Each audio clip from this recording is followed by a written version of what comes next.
They're two Metro Detroiters who disagree often. Well, now they're actually teaching others how to do it in a civil way. Stephen Henderson, host of Detroit Today, and Nolan Finley, editorial director of the Detroit News, have a new project. Paula Tutman sat down with them to get their take on having uncomfortable conversations to heal the deep divides of our communities.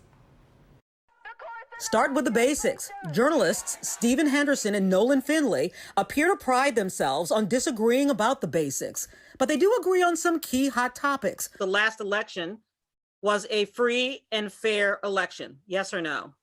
Oh, yes, of course. Of course, Joe Biden won, and there's never been any credible evidence to suggest that he didn't. But in other areas, they do have deep personal and philosophical divides. No need to guess which is the Republican conservative and which is the Democratic liberal. Just listen to them, like when discussing mask mandates. I contend that there's no evidence that the shutdowns of the economy and the restrictions on individual freedoms produce much results. If we hadn't done the shutdown, if we hadn't had masking, if we hadn't, really encouraged and pushed the idea of vaccination, how many more people would be dead? And there is, of course, daylight between the issue of Roe v. Wade and the precipice it's perched upon. Fixtures in broadcast media for their style of disagreeing and thought leadership for those who dial in, they've taken their brand of disagreements on the road. Their qualifications for teaching others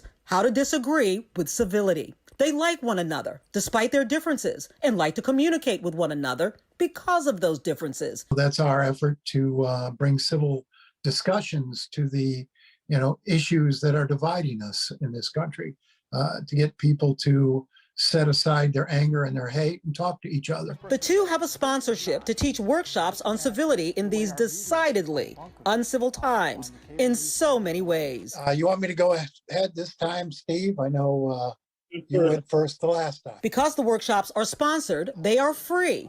And so this bit of a brother act has gone on the road, in person and virtually, around the country.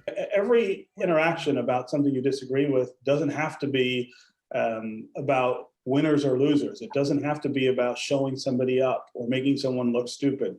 It can be, and it should be, about trying to understand where somebody else is coming from. Drop your sense of superiority, your smugness, and enter into a conversation with honest goals. And those goals should be to learn and understand. And then listen, listen and don't hate.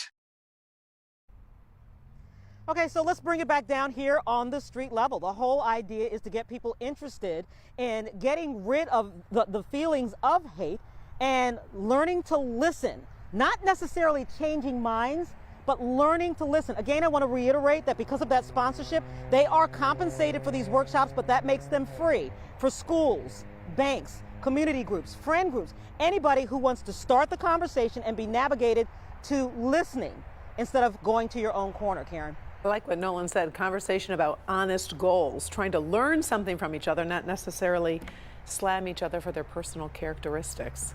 Great insight, great story. Changing minds. Yeah, most definitely. Thank you, Paula. Yeah, thanks. Appreciate it.